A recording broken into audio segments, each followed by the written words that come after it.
so many people with so many different views have looked at him. But the infectious nature of the concept of hope, that things can be better, that there is a way to be better, and something can happen. Without that, there is no way to really have justice without having hope. The St. Augustine of, I had studied to be a Catholic priest for a little while, so you'll hear some of that in what I say, but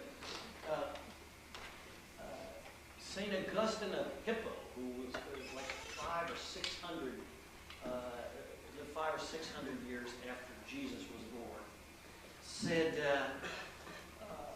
hope has two beautiful daughters, anger and courage. Anger at the way things are, and the courage to do something about it.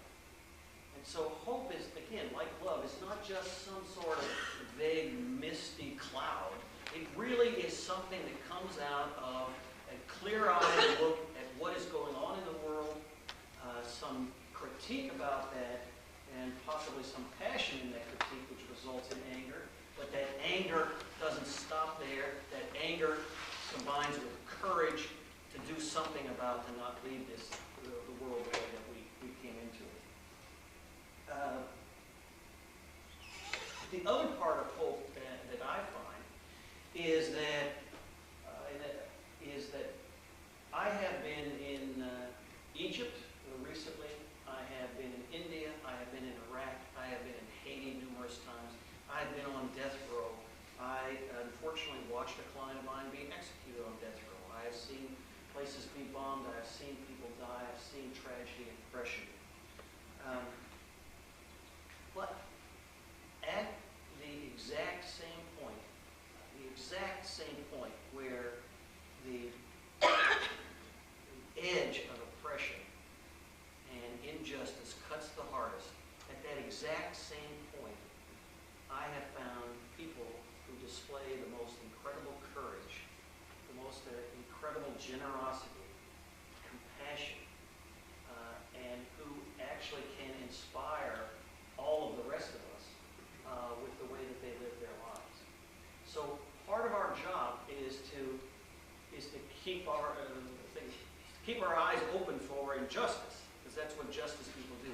But also keep our hearts open for joy and love and that. Because if all we're focusing on is the injustice, then we're going to burn out. We're not going to stay at this work for long. So in addition to looking for the injustice to work on the justice, we have to look and recognize and be in relationship with the people who have the courage and the determination and the beauty to teach us what to do.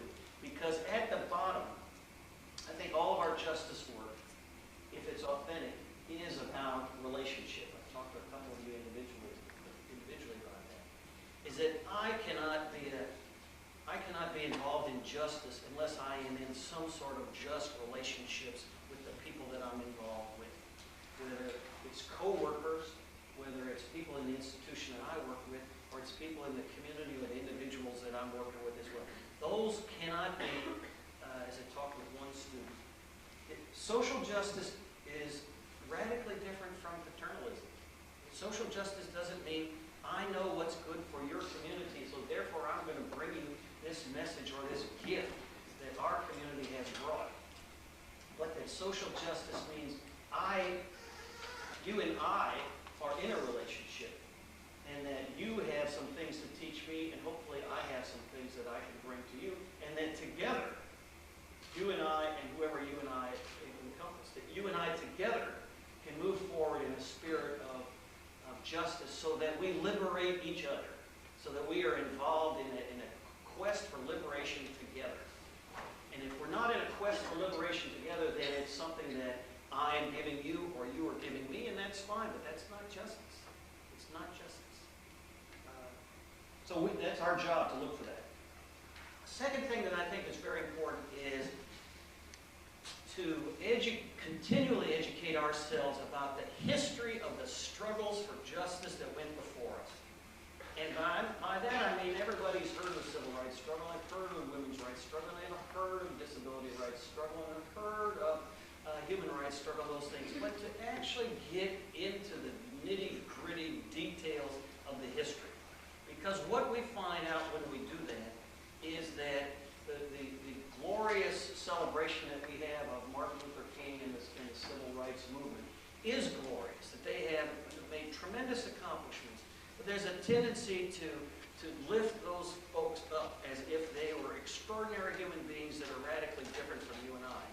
They are not, have not, were not, are not radically different than you and I. They are people that are subjected, and if you study their history, they fight over finances, they fight over who gets to have their picture on the cover of the magazine, who gets to claim credit for this event or that event, or who's the next person to be the lawyer that gets to argue before the Supreme Court and that sort of thing. They have the same makeup as we do. They happen, however, by dedication, determination, creativity, and the like, they happen to have been on a journey towards justice with a number of other people who were on a journey towards justice at the same time. The civil rights movement, for example, was never a movement. What it was hundreds and hundreds of little movements that were happened at various times, happened to be in harmony with each other. The groups in New Orleans were not plotting strategy with the groups in Washington, D.C. most of the time. They were doing what seemed appropriate for them in their community. And then they saw that what was happening in other communities, they had lessons for each other, and that there were things that they could share, and that together they had a couple of common goals that they tried to overlap on. But that is what the movement is. The movement is made up of us. People like us that worked, that sacrificed, that dedicated, that were courageous, and like just the same as the people who are in this room or any community that we're involved in. So learning those histories, though, shows us, for example, as somebody said, how do you persuade somebody, a foundation, to give you a grant to work in a community, or give the community a grant to work on an issue that we know we won't have success for a year or something like that? And may just be failures. How do you suggest that people fund the idea of failure? I said, well, we have to understand that the history of justice, the history of success in justice, is for every success there are a dozen or more what some people might call failures, but we would call steps in the path, in the journey toward justice. The analogy that a community organizer used with me that's the best, I think, is this idea of a pot of room temperature water. That our goal is to bring that pot to boil. Okay, well, maybe we work at it for a certain amount of time and we bring it up to 120 degrees, and then that's the end of our contribution. Somebody else brings it from 120 to 160, and somebody else brings it up, but at some point it's going to boil. Okay? At what point do you figure out who made the contribution to what that happened? In our experience, usually what happened is that the people who were there when it went from 210 to 220 something, that we claim the credit for making it boil, because it boiled while we were there. We were doing it, so obviously, no.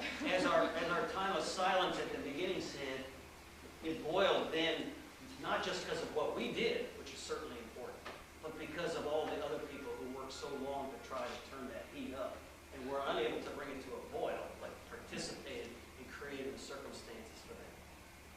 An abolitionist in 1820, if they worked for 10 years on abolition and died at that point, were they a failure? Did they die a failure? In one sense, they did. But in another sense, they paved the way. They created opportunities. They built a foundation that other people came along to build upon. So learning those histories of social justice struggles help us place our work in a proper context.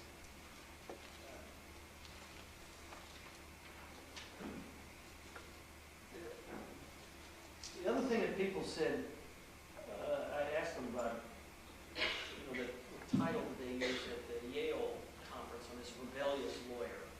And one guy told me, a friend of mine who works in Oregon, but he is one of the primary human rights lawyers in Haiti, where I have been a number of times. He says, if you want to be a rebel lawyer, you have to join the rebel army.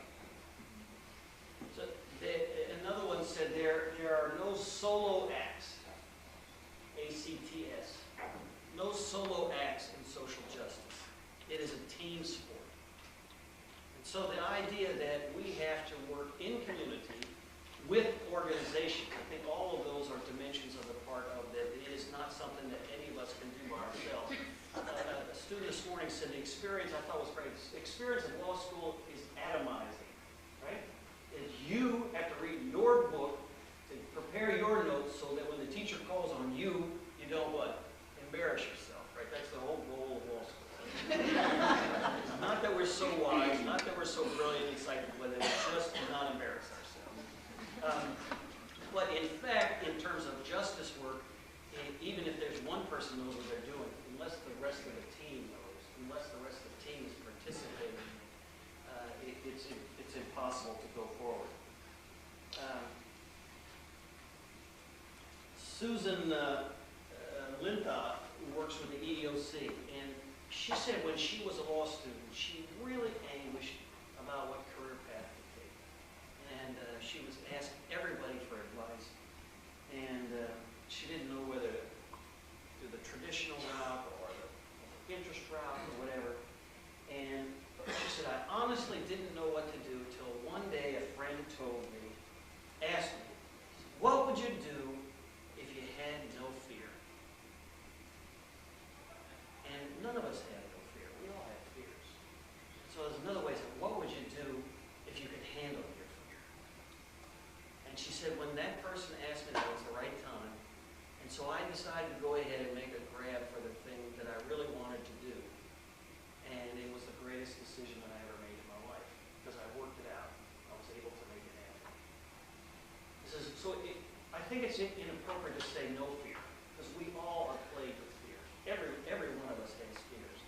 But it is, how would I operate if I could overcome my fear? And I think that is part of the whole idea of freeing ourselves, freeing our minds.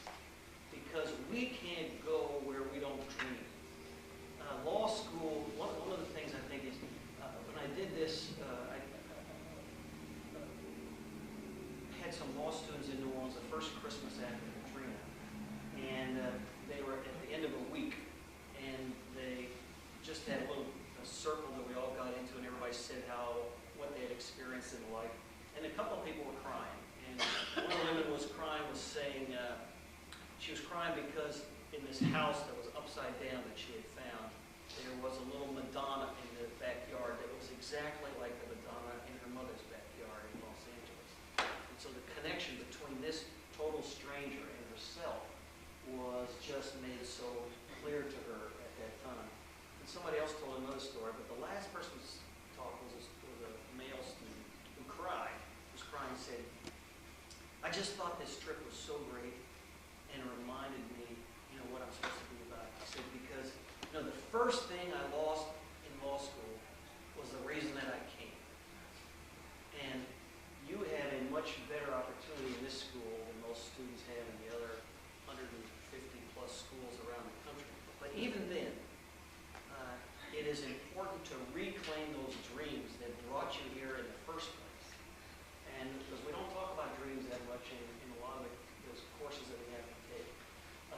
But to reclaim those dreams, and because if you're not dreaming, you're not going to be able to get to that dream. Reclaim the dream, readjust it in light of what you have learned, and go forward. There's a quote, one of the people said, this is the thing that kept me going through law school, was this quote from On the Road. It said, here's to the crazy ones, the misfits, the rebels, the troublemakers, the round pegs in the square holes, the ones who see things differently.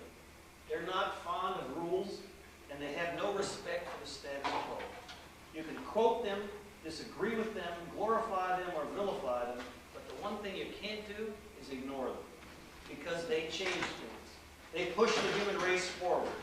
And while some may see them as the crazy ones, we see genius. Because the people who are crazy enough to think that they can change the world, they are the ones who are going to do it.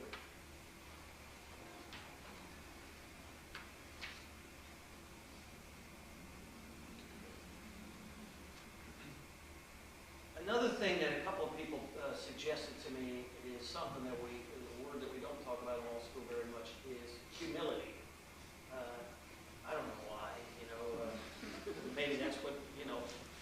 because of who we are, why we came here, right? But the humility to shut up, sit down, and listen. You have to do that more as a student, obviously, than the teachers have to do. But it's also something that's very difficult for lawyers to do, maybe because you decide you want to be like the teachers instead of the students. As one lawyer said, the wisdom of humility is endless. Because the truth is, we know so very little about what's going on in the world. We know, and we have so much to learn, and every time that we're with another person or another group, it is an opportunity to learn. But so many times we get anxious about the quiet or anxious about the stillness, and we feel that we have to fill it up with saying something about it. In my experience, I've been to law school, I've been to the university, I graduated at Purdue in the Midwest. But the best teachers that I've ever had in my career, the best teachers that I've ever had in my career are some grandmothers who live in public housing developments in the city of New Orleans. People, by and large, may not even have a high school degree, but they have the experience and the insight and the compassion and the tenderness and the creativity to live on resources that I couldn't begin to make last a week, and they make it last usually most every day of the month, someday not every day of the month. But those mothers and my relationships with them, the grandmothers, over my 30-year career, they have been the best teachers. I've learned a lot of skills from other people, but they have been the best teachers. So where we learn and who we learn from is something about that we have to find that out. It's not necessarily in a traditional place. One of my friends, one of my students who was a graduate said, Bill, make sure that everybody knows, in order to be a justice lawyer, you don't have to be an asshole. And I would have thought that we understood that already, but he made it a point. That was his big suggestion to me, so as his teacher, let's go back to the humility section. Others said it, a little less direct. One lawyer said that when I got my first job after law school, working at a battered women's shelter, the woman who was interviewing me told me that she wanted to work with me because she knew I would be comfortable sitting on the floor.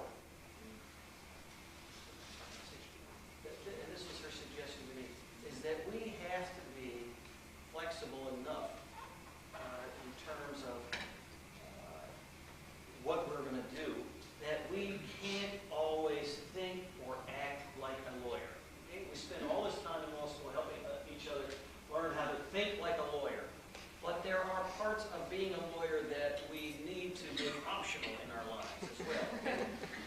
The insight, ability to analyze, to think, that is all critically important. But being a lawyer isn't how you dress, or where you dress, or where you sit, or how you sit. It is something else. One friend of mine said, here's my list of what a super lawyer would do. Volunteer to make the copies.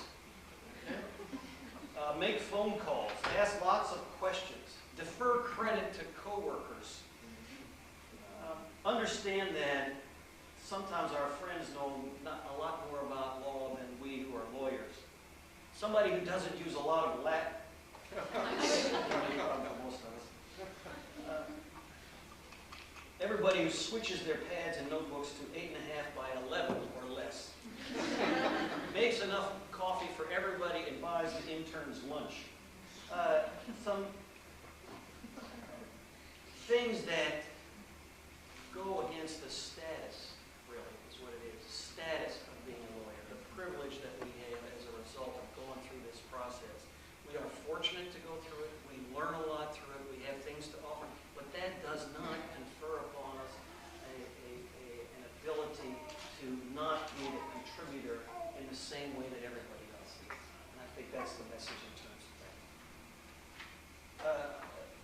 Another thing that I would say is, again, part of this thing thing of being a lawyer is that there is a natural tendency to think up, okay? To look up. That there are other lawyers, there are people who just got out of law school who have made a lot more money than us, who have maybe more glamorous jobs than us. I cannot compete against you.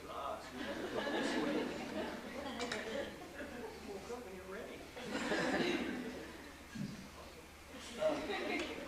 A thing that we call in liberation theology, the preferential option for the poor. Don't. We'll just stand over here. Oh.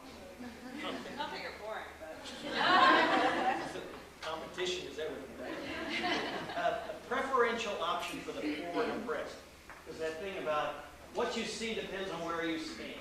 So constant, in our society, in our culture, in that, is a constant looking up. Who's making more money, who is more famous, who has more impact, that stuff, as opposed to looking at who cleaned this room, you know? Who cooked this food that we have?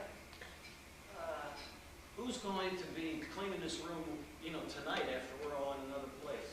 Who serves us our food? Who takes care of our kids? Who takes care of our parents? Who checked us out this morning when we got coffee or that sort of stuff? Who are the people that actually sort of keep the world running?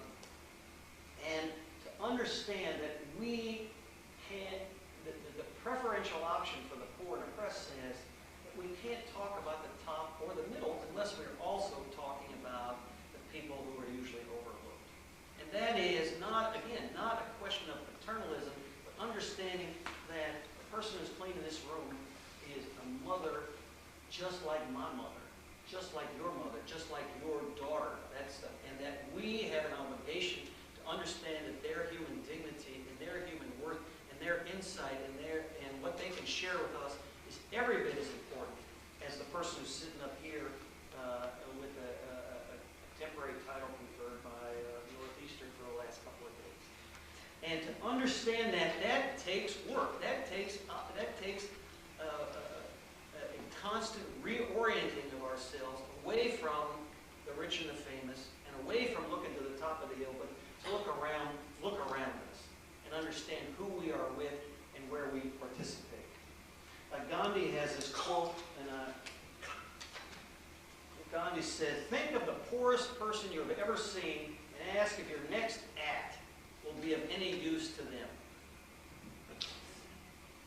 It's not any use for them, any use to them. Is anything that we are going to do of use to the poorest people we know? And that's a great way to help make decisions, help to decide priorities and the like, again, in a way that has solidarity, not this paternalism of we know what's best for everybody else.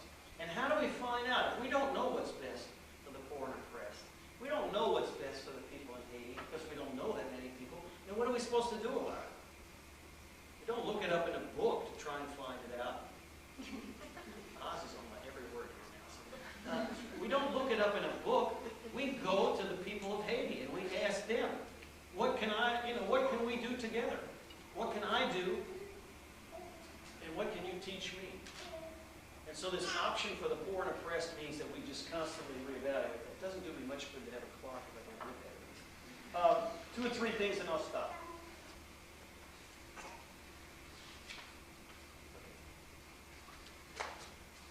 I was at a little meeting at Loyola once where 6 or 7 college students had just gotten back from spending a week in Nicaragua. And each one of them was dropped off in a different village, and they lived with a family. They had no running water, no electricity, and they weren't even in contact with each other. They were only in contact with that family. And they were their lives were profoundly altered by the time that they spent with folks. And I asked them, how did you ever decide to do this? I mean, where do you find the ability to be able to do that? And they didn't really know. They weren't able to articulate very well. One of them finally said, well, first, you have to be willing to be uncomfortable. And I think that a willingness for us to be uncomfortable is one of the things that we constantly have to do in order to press our own envelope, in order to put ourselves in places where we might learn new things, and not just to stay in the groove or the environment where we feel good, but to willing to get out there where people don't necessarily understand us, we don't necessarily understand them, that we have to take a risk. So this idea of us being willing to make ourselves uncomfortable is part of it. But there's a flip side to that. And that flip side is the willingness to be able to make other people uncomfortable. And the challenge of that, I could just scream into this microphone. That would make everybody uncomfortable. Right? So that's not what I'm talking about. What I'm talking about is how do we make other people uncomfortable, but in a way that is not so uncomfortable they just shut down. And that is a real, and it's any lawyer, any advocate anywhere, any teacher can tell you that is something that we struggle with our entire lives to figure out how to do that better and better. And so that is something that we need to learn. We need to help, in a sense, be communicators, be bridges to help the voices of people who aren't usually heard be heard in places where they need to be heard. And that makes other people uncomfortable. But whether we have to find a way to make people uncomfortable, but in a way that they will listen and they will sit with that for a little while and not be so afraid that they'll just turn around and flee, either mentally or whatever.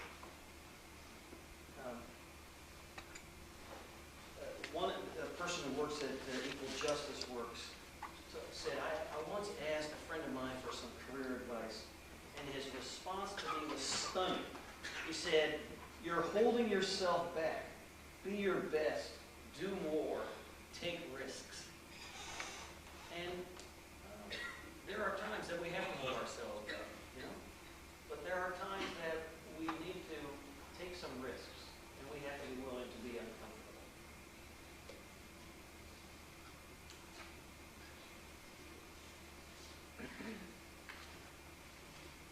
I guess the last thing I'm going to say is to repeat something that I think you've heard some of it earlier, is that in order to be involved in justice work, you have to be working on justice yourself. In order to spread understanding of hope and love, that you have to love yourself. We can't give away what we don't have. Okay, we can't say that too many times. So loving and caring for yourself is an important part of being a social justice lawyer. Because unless you are healthy in the balance that is good for you in terms of mental health, physical health, social health, and the like, unless you are healthy, you are not going to be in a position to help other people get healthy. Unless you are healthy, you are not going to be in a position where you can be creative. And unless you're healthy, you're not going to be in a position where you can take personal risks and you can take intellectual risks, and that either whether it's going to a place that you've never been before, you're willing to be physically uncomfortable, or hanging out with people that you don't really know that well and willing to be uncomfortable in that fashion. It is imperative that we love and care for ourselves. A friend of mine who is a public defender is working 70 and 80 hours a week, and getting drunk with your coworkers on Fridays happens sometimes, but it is not a sustainable lifestyle. Not taking care of yourself will affect you negatively and affect your work and lessen your ability to serve your clients. For lack of a better word, it's okay to be selfish once in a while. Selfish in the sense of becoming healthy again. We live in a profession and in a world that values overwork, values overcommitment, values overcompensation, values materialism, these sort of things. So to say I can be satisfied with something else, a healthier lifestyle, is a challenge, because that's not the way that our culture, our lawyers' culture, or our larger culture talks to us at all. Humor is so important, but you have to be careful, okay? Because that's where you need your circle of friends and that, because things that a bunch of public defenders can joke about are usually not all that funny to everybody else. They seem a little bit ill, actually. But if you're in that environment, you're in that community, you know the human, you know the importance of the release. And I'll finish with this one from my friend Pan Carlin, who's a teacher and civil rights lawyer. If I could give people one piece of advice about being a lawyer that they're not likely to hear in very many places, it is to read poetry and literature and art, and to look for things of beauty. Things of beauty will help keep our minds clear of jargon. And she concludes with the last line in Robert Frost, and then a quote from Oliver Wendell Holmes that I'll finish with this quote. Oliver Wendell Holmes, 1883. Through our good fortune, in our youth, our hearts were touched with fire. It was given to us to learn at the outside that life is a profound and passionate thing. Above all, we have learned that whether a man or woman accepts from fortune her spade and will look downward and dig, or from aspiration her axe and cord and will scale the ice, the one and only success which it is to him or her to command is to bring to their work a mighty heart. So I would say that to you in conclusion, that if we don't remember other things, social justice is about skills, it's about determination, it's about hard work, it's about passion, it's keeping things alive for a long time as much as you can, but you have to take care of your heart, because if you do it right, it's going to grow bigger and bigger and bigger, and it needs the exercise, but it also needs all the rest of the things that we're talking about. So with that, I thank you for inviting me.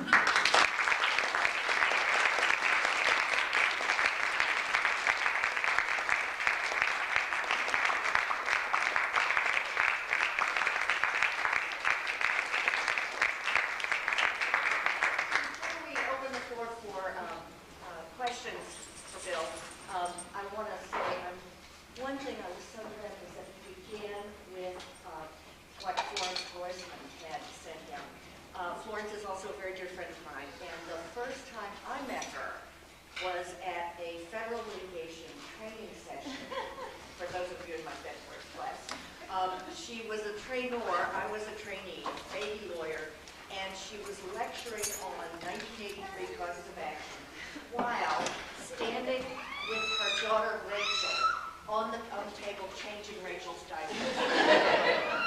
And I knew then this is a woman who knew how to make name her life. So thank you, Bill, for everything you were saying today.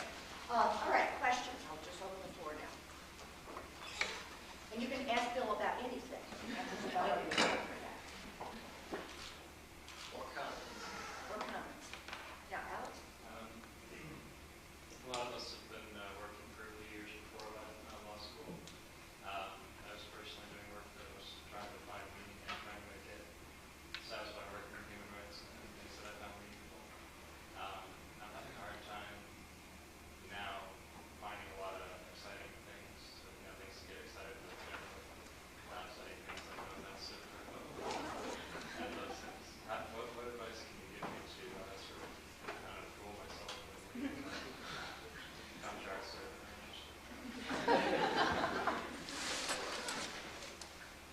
Well, clearly this isn't an answer that anybody can really give you have time. But what I would say, in my law school career, there were many times that I found law school had disempowered me, had isolated me, and was taking me in a direction that I didn't want to go. And my teachers felt otherwise, obviously. So what I found is I had to create some alternatives for myself to get the passion and the joy and the hope and the inspiration and that I was not finding in the casework and that. But I did find it in some volunteer work that I was doing. And the volunteer work showed me, it kept pulling me through law school to show me why it was important that I continue so that I could rejoin these people that I had separated from in some cases in order to go to law school. Because that first semester, I don't know what year you are, you might be a 1L, two semester. The first semester is so all-encompassing. It pulls everything that we have in terms of our ability to memorize, to understand new words, new languages, new concepts, and that's fine for an intellectual challenge for a couple of months. But you come to the second semester and you start going through that again, it's often not enough. And if it's not enough, I have found that the best thing is to reach out beyond law school. You're fortunate because in the second and third year you have the opportunity to do these magnificent learning experiences. But in 1L, for the second semester, you have to start now. You can't wait for the second year to do it because of what you need. And there are people who need you even if it's for 5 hours a week or 6 hours a week, whatever you can give. In my experience, those are the things that kept me sane and kept it possible for me to continue the grind after that first semester. Yes, I was wondering, I'm not a social justice lawyer, it's long been a fantasy of mine, but when people are working, say, in your average, like, social justice law firm, like legal services or something, how do they keep the passion and the joy when it's not really doing things that, I mean, my understanding is that most social justice lawyers aren't really fighting big constitutional battles. They're more like doing a whole bunch of, SSI appeals or trying to keep a bunch of people from getting evicted, and it's one of these stupid cases after another, arguing with the same types of slumlords over and over again, or the same types of bureaucrats over and over again. And, how do they keep from feeling like they're just on a treadmill? That's a question that plagues all of us all the time. And I think that's the challenge. For many of us, I spent many years doing that, and cumulatively many years doing that, because even now when I do bigger challenges to try to restructure something, there are still people getting evicted on the side. There are still people whose children are being thrown into jail. There are people whose utilities are being cut off. People who are calling for help and that. And I do not personally, and this is something I think people have to work out for themselves, but there was a time when I saw individual work as significantly different from institutional change. But I think that my experience is they're much more integrated than I thought when I started becoming a lawyer. Because for every institutional change and structural change, that is made up of hundreds or thousands or tens of thousands of individuals who have those experiences. And there are some lawyers who say, all I want to do is the structural institutional reform. I don't want to deal with one-on-one sort of charity cases. I know it's the thing, the difference between, some people call it the difference between charity and justice. This individual stuff is charity and other stuff is justice. And I think that's a false division. And I find that there are many times when the work, the structural or class action or big or legislative work that we're doing is actually failing again and again and again. And the only way to be able to succeed as a lawyer and to continue is by learning from the individual grandmother or the individual client that we are able to help by working with them, understanding their lives, the challenges that they're up against, and hopefully being able to assist them. I was with one student, I don't know if they're in here or not, they saying they didn't know what they could do in that, and they just won a very important unemployment compensation case for somebody who hasn't had a job or a check since sometime in the fall. That may not seem like law reform, but in terms of that person, their children, that family, and probably the extended family who's been taking care of that person since then, that is a big step forward in terms of social justice. So I think it is a combination of looking for the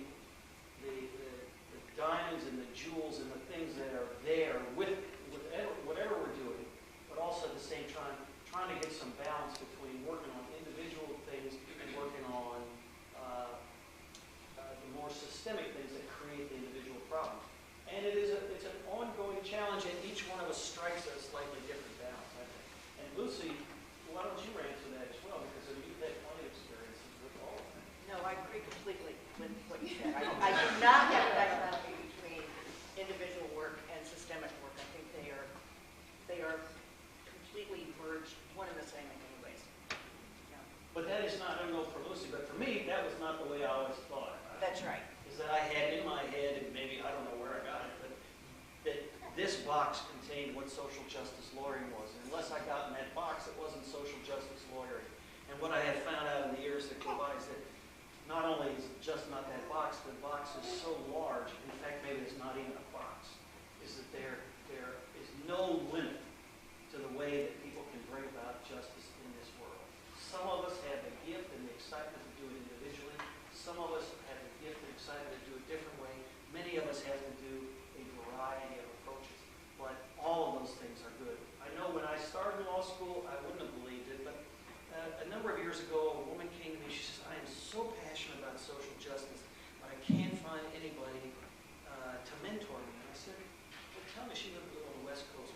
She said, yeah, because I'm an expert in tax, and I want to do social justice tax.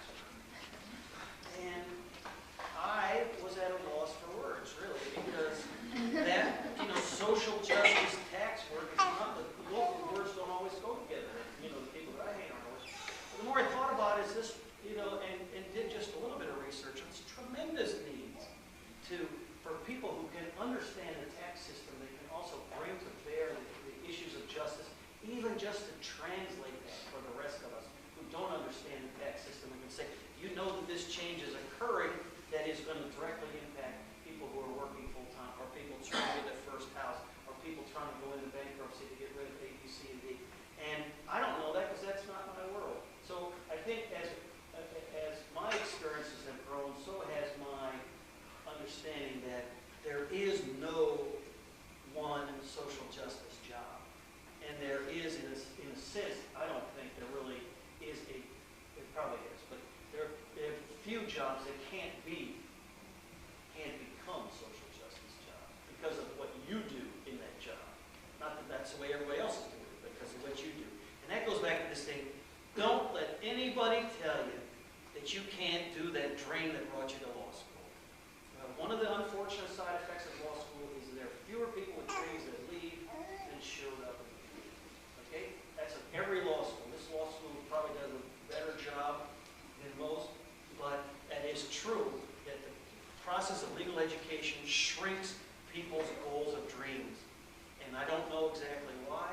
I have some guesses, and I'm sure you have some guesses too. But don't let anybody tell you you can't do that dream that brought you here. And even though you haven't seen anybody else that has done it, you can do it. And then you'll be talking about it and explaining to everybody else. Yeah, Lorena? I understand obviously there's sort of a lot of social justice battles to be won all over the place in industry reform. And one of the problems I'm sort of dealing with is I'm passionate about a lot of things. Sort of being in law school, now I'm involved with more options and things that you can do with your degree and really starting to understand it. And I was just wondering if you had any advice, or even, not even advice, but it'd be interesting from your perspective and your experience to sort of, I wonder what's out there as far as movements in social justice. As a young lawyer, is there sort of any movements that you see happening that maybe I could create, hone my skills to develop, to be part of that when I end up graduating? What's going on out there? What do you see? Where do you see law moving on the social justice realm? I don't know.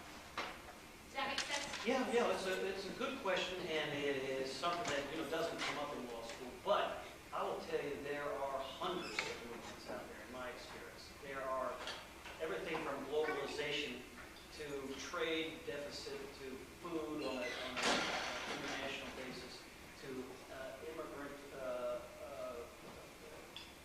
participation to prison abolition to human rights for X, in whatever X you want, because there are so many groups that human rights are deficient on. And I would say to you this is that when you become a lawyer, whatever you end up doing, if it's legal services or it's food or it's trade or it's tax or whatever, to look beyond what's in the local paper and the local TV and that stuff. If you push, it won't take you but 3 or 4 phone calls to find that out in your community, what the movement is. At various times in our community, it's been public housing, it's been living wage, it's immigrant workers, Palestine, Israel, it's the war, it's preservationists, it is public education, it is domestic violence protection. Those are the sorts of things that are going on and overlapping in the New Orleans area right now.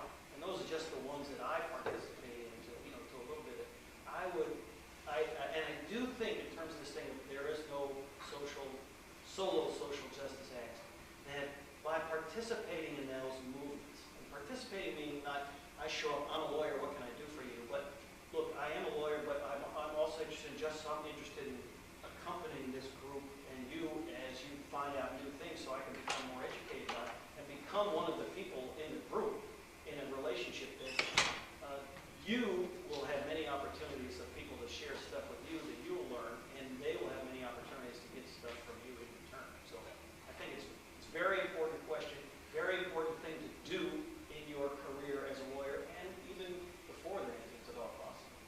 Carolyn, tell us about getting arrested.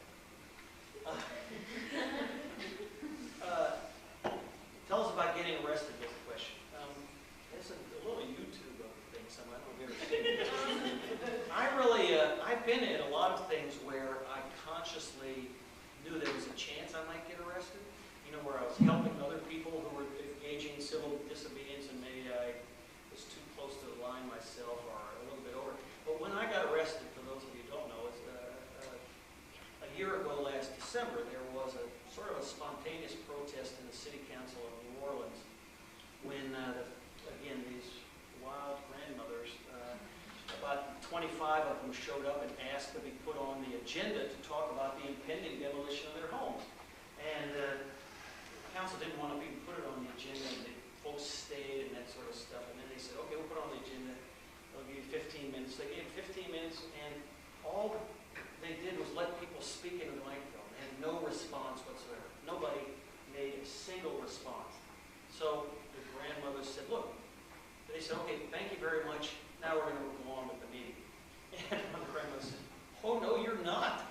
You know, these are our homes. You know, we didn't come up here just to fail. We wanted, you know, tell us something. What do you think we can do about it? What can you do to help us about it? What can be done, et cetera, et cetera. And they said, we gave you your 15 minutes, and we're going to go on with the meeting. And so the mothers started singing and chanting and that sort of stuff. There was only about 20 of them.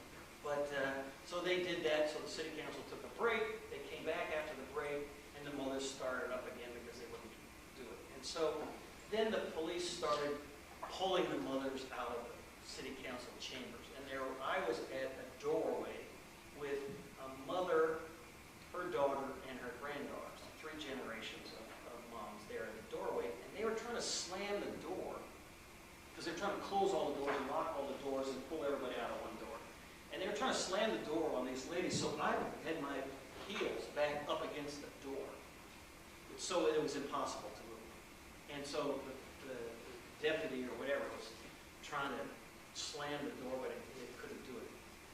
And so there was a whole bunch of deputies all over the place. And the next thing I knew, all of a sudden I was just grabbed and yanked from, I had a sport coat on and good clothes, and I was starting to talk to the city council. And fortunate for me, there was an independent journalist who was right there from New York City who was in town for a conference. And she just happened to come over and she heard something on the radio. And so she was filming this whole thing, which I didn't know. And so this guy threw me up against the wall and he turned me around. And, you know, at that time I was fine, but then I think he didn't communicate very well, but I think he was trying to force me to get on the ground without saying that.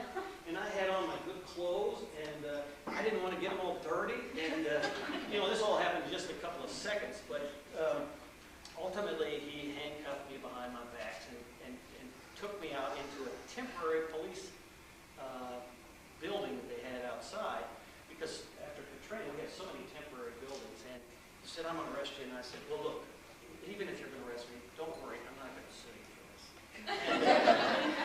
And I thought I was being nice, but he thought I wasn't. So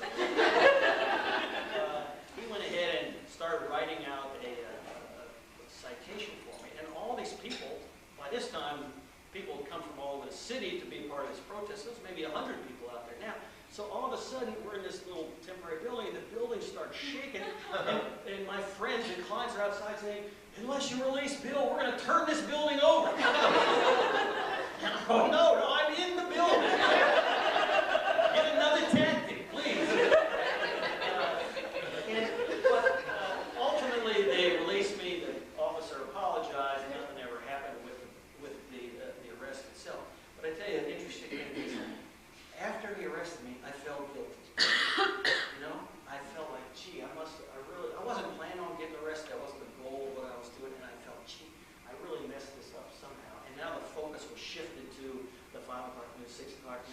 civil rights lawyer arrested at the city council and all that.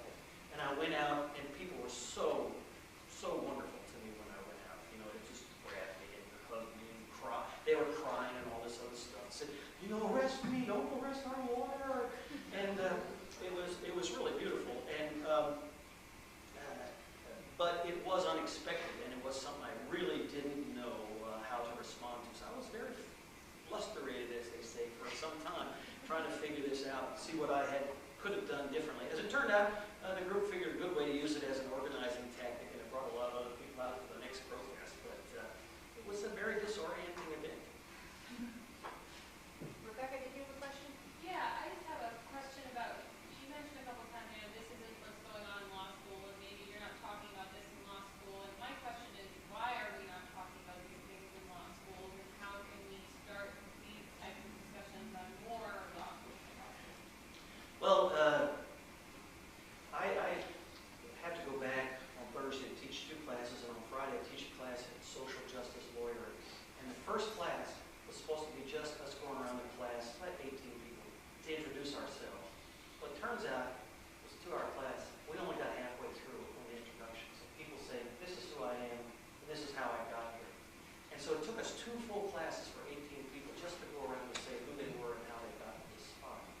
And everybody does a weekly journal to me, and they say, you know, I've been in law school 3 years, 2.5 years, and I've been going to school with this other woman, you know, class after class after class, and I never knew A, B, C, and D about this person. And why is that? I mean, that part of that is, I think that we are a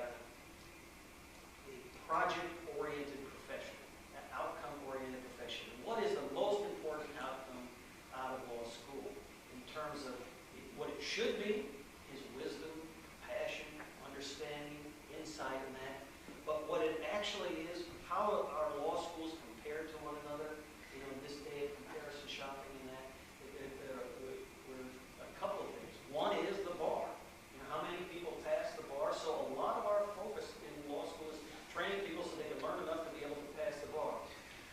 Your school, I would hope, and I know is different, but are there opportunities to explore exactly who you are in relationship to the other people in your class? I'm sure there are not, because it takes a huge investment of time and effort. But what I would say to you, again, is some things we shouldn't look to others to do for us. I mean, it would be nice if they did, but if they don't do it, it's our job to create that on our own. And I know that from talking with 20 or 25 people in this school, I know that there's at least 20 or 25 people who would like to have that conversation. There might be a lot more. So if there's not room for it in the class, and you know, then it's really part of our health obligation to be able to set that up and give some create some space for that to happen. I don't know if you have a different response to that. The guy behind Carol. Hi, I came because of having followed some of your work in New Orleans and some of your writing, especially at the website Counterpunch. So thank you. Thank you for that. And I guess you talked about having a sense of fun. I guess maybe living in New Orleans may have helped you. I would appreciate that. I guess I wanted to ask you if you'd talk a little more about how that struggle how it went and how it has continued in New Orleans, especially as it relates to the fight over public housing. It was just appalling, obviously, the way they moved forward in reauthorizing the demolition of public housing, including, irrespective of the probably more important social dimension, this incredibly historic, one of the projects you know better than many of us, I guess, the Lafitte project, which were this incredibly important historic buildings from the Depression era. So they had value in all these multiple dimensions. So where is that struggle going? And specifically, this is a little embarrassing maybe, but I think you deserve a right of reply, and I'm curious. In that fight, you were just describing the arrest. I remember seeing the chief of police being interviewed and being asked explicitly about you, and he said, well, what can you say about Bill Quigley? as if you're some kind of, goofy character. And I just wonder how you would respond to that and how you deal with that kind of, I don't think it was appropriate for him to be making a comment like that at all anyway, but how you respond in the ongoing struggle to those kinds of situations. Well, I'd say one thing is I know that, again, tomorrow we're going to talk specifically about Katrina at some length. Somebody know what time that is? 2:30 to 4:30. 2:30 to 4:30. So for those of you in the room who would like to do some more about that, we're going to do that. New Orleans is, I'd say, like at 60%. We had 450, maybe 480,000 people before Katrina hit, which is 3.5 years ago. Today we have somewhere around 300,000 people. So we have 100 and a couple of tens of thousands of people who have never made it back. Some certainly chose not to make it back, but for many people it was not a choice. There was no place to come home to. And that's about the end of the line in terms of, we don't expect a lot more migration in terms of people coming back. In terms of the public housing, we chose that as one of the fights because it was 5,000 units of public housing that survived the storm in really good shape, particularly compared to every place else in the city. And we figured if Katrina survivors weren't entitled to be able to come back to their apartments, federally funded apartments, who was? And so, but ultimately, we lost that fight. Everything, 4,910 apartments have been demolished, and all that's left is just vacant ground. Not a single one has been rebuilt. And that was a conscious effort by people to take advantage, and they say it openly. The disaster offers us a chance to start over and start better. And so people, for a couple of things going at the same time. One is, these were the largest undeveloped tracts of land and the only ones that you can actually throw people off of and have opportunities for private developers to do something about. Secondly, they were filled with the most powerless people in our community, which you can find, at least in our community, and I don't know about everybody else's community, but if you plot the intersection of race, gender, and class, you will find the people least likely to have returned to New Orleans, and in all of our communities, you will find the people who are least likely to have political and economic control over their lives. So we have lost 40-something thousand African-American voters from the city of New Orleans, registered voters. It's not just kids. We have almost exactly half the number of children in public school who were in public school 3.5 years ago. And of our public schools, something like 70% are charter schools now. So some people see it as a great opportunity to experiment now. Experiment with charter schools, get rid of all public housing, come up with whole new ways to do it. And the people who lived in there, the people who are my friends, people that I represent, people that I've known for decades, they were considered just people who couldn't be moved. And that we thought, we being those in control in Washington, D.C. and in New Orleans, we thought that we knew better than they did where they should live. And that they're better off in Houston or better off in Memphis or better off in Atlanta. And the fact is they might actually be living in a nicer apartment in Houston, but they don't live with their family. And they don't live by their church. And they don't live next to their doctor. And the kids don't get to go to the same school. And their grandparents aren't in the neighborhood anymore. And all these other things that we have as part of life. So in one sense, we lost that fight. Although the litigation is still going on. We have hardly any houses left. The litigation still continues to roll. But there were some victories. And some of those victories were that a number of the public housing mothers and grandmothers emerged as significant citizens in the discussion of social justice in the city of New Orleans. That they got used to being on TV and being interviewed and speaking before the city council and learning how to